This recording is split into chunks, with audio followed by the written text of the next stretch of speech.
हाँ, तो रामवीर रेडी? भव्य आप भी रेडी हैं? Yes sir. Oh that's good and I hope you are ready. अब तक हमने जितना किया है वो अच्छे से हो जाना चाहिए। Now this shooting we are doing post lunch and I think हमारा रामवीर थोड़ा सा लंच के बाद एनर्जी कम फील कर रहा है। हाँ चलिए, तो नींद आ रही है?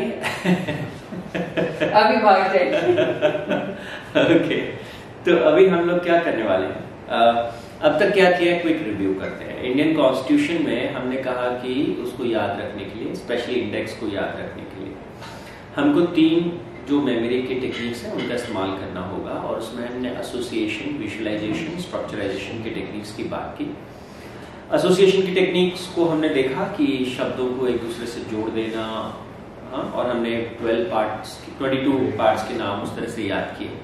फिर विजुअलाइजेशन की टेक्निक में हमने कहा कि नंबर्स को हम शब्दों में कन्वर्ट कर सकते हैं, उनको विजुअलाइज कर सकते हैं, और उसमें हमने 2 सिस्टम्स का इस्तेमाल किया। एक सिस्टम था जिसका हमने नाम दिया नंबर शेप सिस्टम, क्योंकि उसमें नंबर के शेप के आधार पर हम कर रहे थे नंबर शेप सिस्टम।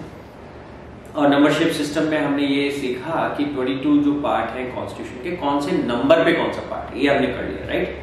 तो रामवीर नंबर 9 पे कौन सा है? नंबर 9 पे सर पंचायत। सर पंचायत, मतलब रिकॉल हो गया पर 5 से 6 सेकंड लगे। एक क्विक होना चाहिए। 9 पे पंचायत है, ऐसा क्विक होना चाहिए, है ना? 17 पे ऑफिशियल लैंग्वेज है, 13 पे commerce, trade and intercourse with, ऐसे खट से आ जाना चाहिए। ये प्रैक्टिस हो जाना चाहिए। तब जब आपको एक स्टेप पे अपन ने एक सेशन में जो सीखा है उसको जब सुपर मास्टरी हो जाए, उसके बाद फिर अपने को अगले में जाना है। ऐसे एक ही हड़बड़ाहट में सब वीडियो देख लिए, चलो जी भैया कॉन्स्टिट्यूशन याद हुआ नहीं, कुछ याद नहीं, जो हो गया सो हो गया, प्रभु कृपा है, वीडियो हमने सब देख लिए। तो ऐसा नहीं करना है।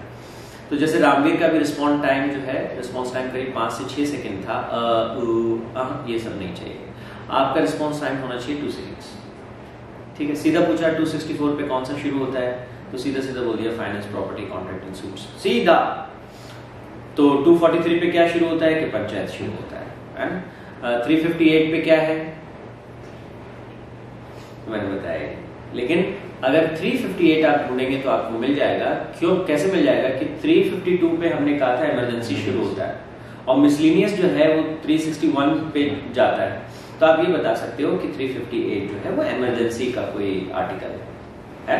ये थोड़ा एक इंटेलिजेंस है, अभी आपने पढ़ा नहीं है, लेकिन स्ट्रक्चराइज करते ही आप इस तरह से पकड़ सकते हो। अब अगर अचानक से मैं आपसे कहूं कि आप मुझे बताइए कि 296 जो है इंडियन कॉन्स्टिट्यूशन का आर्टिकल, वो किससे संदर्भ में होगा, है ना? तो 296, तो आप सोचोगे कि अच्छा है 296 तो 300A आपने किया था, राइट टू प्रॉपर्टी, ये उससे ऊपर वाला चैप्टर है ना? तो इसका मतलब इस चैप्टर का फिर नाम क्या है?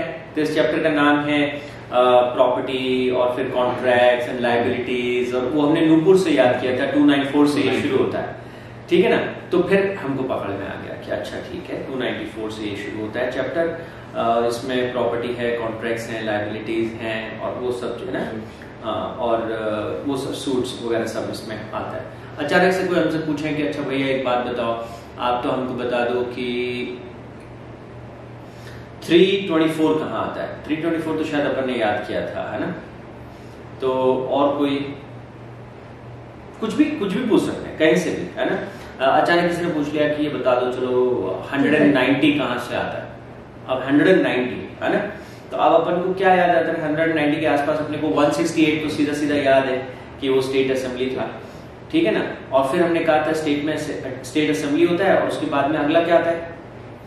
स्टेट में लेजिस्लेटिव पावर ऑफ गवर्नर आता है, और वो था 213 में। तो इसका मतलब ये स्टेट लेजिस्लेचर के अंडर में ही आता है। अब अपन को क्या करना है? अब माइक्रो स्ट्रक्चराइजेशन करना है कि ये जो हमने डिवीजन किया है स्टेट का, और इसमें 168 से लेकर के और ये जो 212 तक जा रहा है, इसके बीच में कौन कौन से डिविजन्स हैं, कहाँ कहाँ क्या क्या है, तो और ज्यादा छोटे लेवल पे इसको टॉपिक वाइज तोड़ देना है एक तरीके से, वो अब हम करेंगे इसमें। क्लियर है ना? Yes. Okay, good to go. तो ये जो हमारा सेशन है, इस पर्टिकुलर सेशन में हम क्या करेंगे? हमने 1 से लेकर के और 51A तक, यानी कि 1 to 51A तक हम मोटा मोटा जो मतलब बारीक वाला है ना, वो स्ट्रक्चराइजेशन हम उसको पकड़ेंगे। सो 1 to 4 ये हमको पता है कि यूनियनिस्ट टेरिटरी है, और सेकंड पार्ट जो 5th से शुरू होता है 11th तक जाता है वो सिटीजनशिप है, वो हमने लॉ से याद किया है। और फिर हमने कहा 12 पे हमने डॉन से फंडामेंटल राइट्स की बात की। अब फंडामेंटल राइट्स में हम भीतर जाएंगे, तो फंडामेंटल राइट्स में जैसे सबसे पहले जनरल इंट्रोडक्शन हो गया, और ये भी जनरल 13 पे भी हो जाता है कि किस परिस्थिति में जो है वो फंडामेंटल राइट्स काम नहीं करें। लेकिन 14 पर राइट टू इक्वालिटी है, तो 14 पे हम क्या बना सकते हैं? 14 से टायर है ना, टायर बनेगा ना 14 से 1-4 से टायर। अब टायर तो सारे गाड़ी के इक्वल होने चाहिए, बड़ा छोटा नहीं हो सकता, तो इक्वालिटी होना चाहिए। सो 14 से हमने बना दिया टायर, और इक्वल होने चाहिए, तो राइट टू इक्वालिटी। फिर वो 14 से लेके 18 तक चलता है, ध्यान है ना आपको, 14 से 18 तक। फिर 19 पर है फ्रीडम, हाँ, राइट टू फ्रीडम। और राइट टू फ्रीडम कैसे याद होगा? तो राइट टू फ्रीडम के लिए हम क्या कर सकते हैं? जैसे 19 है तो 19 को फिर अपने को जोड़ना पड़ेगा, तो 19 से क्या बन सकता है? ट और ब, टब बन सकता है। अब टब को हम कैसे जोड़ेंगे? यार सोचो, और कुछ बन सकता है क्या? टब, टॉप, टॉप बना सकते हैं ना, टॉप के ऊपर कोई आदमी खड़ा है, किसी बिल्डिंग के टॉप पे खड़ा है, किसी रॉक के टॉप पे खड़ा है, टॉप पे, टॉप। और उस टॉप से हम क्या बना सकते हैं? वहां पे है फ्रीडम, फ्रीडम है ना, तो फ्रीडम टू स्पीच, फ्रीडम, अलग अलग तरह की फ्रीडम। तो हम सोच रहे हैं कि वो टॉप पे खड़ा होकर और माइक हाथ में लेके एक भाषण दे रहा है कोई व्यक्ति, तो 19 टॉप शब्द याद आते हैं, हमको पता है कि वो टॉप पे खड़ा होकर भाषण दे रहा था, तो उसका मतलब it is right for freedom है, और फ्रीडम ऑफ स्पीच है, ठीक है, ये हमको याद हो गया। फिर उसके बाद जाएंगे 23 पे, तो 23 पे है न और म, है ना, नीम बन सकता है या नाम बन सकता है। तो नाम से हम कैसे करेंगे कि यार मेरे नाम पे कोई एक्सप्लॉइटेशन नहीं करेगा किसी का। कई बार होता है कि लोग कहते हैं नहीं उसने भेजा है, वो बदमाश है, वो, तो लोग नाम पे ऊपर एक्सप्लॉइट करते हैं दूसरे को, है ना। तो मेरे नाम से कोई एक्सप्लॉइट नहीं करेगा, तो राइट अगेंस्ट एक्सप्लॉइटेशन ऐसा कर सकते हैं, हो सकता है ना। तो 23 पे क्या हुआ? Right against exploitation, okay. और इसमें क्या होता है? 23 है और 24 है, दो इसमें आ गए आर्टिकल्स।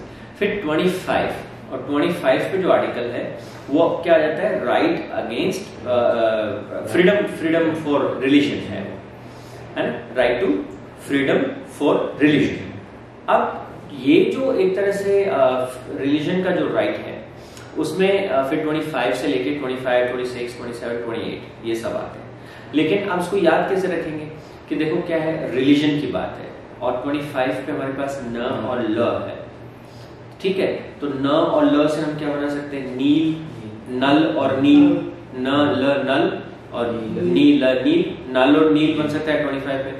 अगर आपको याद हो तो नल और नील दो इंजीनियर थे भगवान श्री कृष्ण की सेना में, जिन्होंने वो राम सेतु बना दिया था, है ना। तो धर्म से भी जुड़ गया नल और नील, और नल 25 से भी जुड़ गया। या फिर आप ऐसे भी सोच सकते हैं कि अगर आप एक गुरुद्वारे में जाते हैं तो नल से नल, तो नल से पानी लेके वहां साफ सफाई करते हैं, या मस्जिद में जाते हैं तो नल से पानी लेके वुजू करते हैं। तो ऐसे कुछ भी आप अपने को जो ठीक लगे आपको, वो उस तरह से न और ल से एक शब्द बना के उसको धर्म से जोड़ सकते हैं। तो हमको पता है राइट ऑफ रिलीजन, ये हमको मिल गया। फिर उसके बाद 29 पे आएगा, 29 पे क्या आ रहा है? वो है right to culture and education. तो 29 पर हमारा क्या है? न और ब, निब। अब निब से तो लिखने का ही काम करेंगे ना, एजुकेशन करेंगे, न ब निब, निब से एजुकेशन। तो कल्चर, और जैसी शिक्षा होगी वैसी कल्चर होगी, तो कल्चर एंड एजुकेशन वो 29 से शुरू होता है। तो 29, 30, 31 ये चलता है।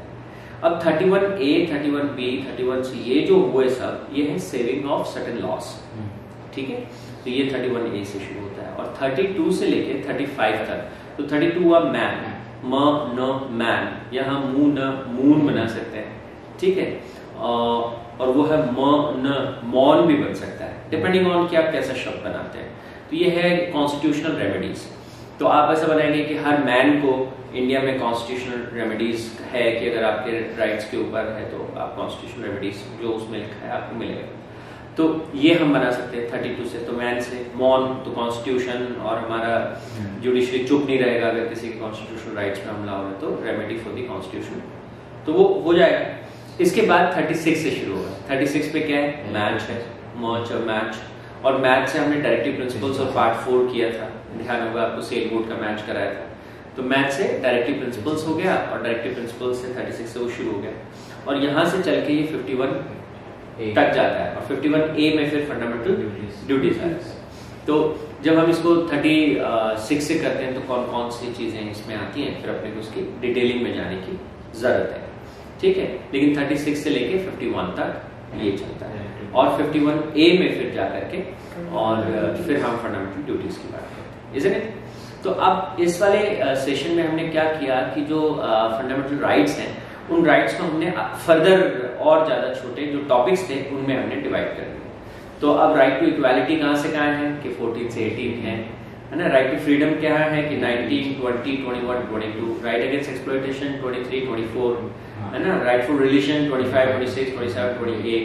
कल्चर एंड एजुकेशन तो 29, 30, 31 है। सेविंग सर्टेन लॉज तो 31A, B, C वो उस तरह से जाएगा और 32, 33, 34, 35 ये कॉन्स्टिट्यूशनल रेमेडीज और इसके बाद में डायरेक्टिव प्रिंसिपल हुआ 36 से 51 और 51A पे हमको क्या मिला, फंडामेंटल ड्यूटीज। तो इस सेशन में हम इतना ही करेंगे, इन पे हमको पकड़ हो जानी चाहिए अच्छे से, ठीक है।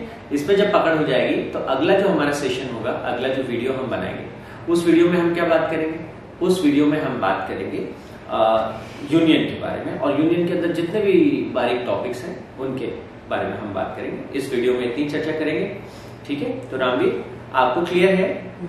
Very good. आपको भव्य क्लियर है? ठीक है। आई होप आपको भी ठीक से समझ में आ रहा होगा। That's all for now. अगले वीडियो में हम बात करेंगे यूनियन और यूनियन के अंदर के जो छोटे छोटे टॉपिक्स हैं उनको एक बार हम पकड़ेंगे, ठीक है। चलिए, thank you so much for watching. Thank you.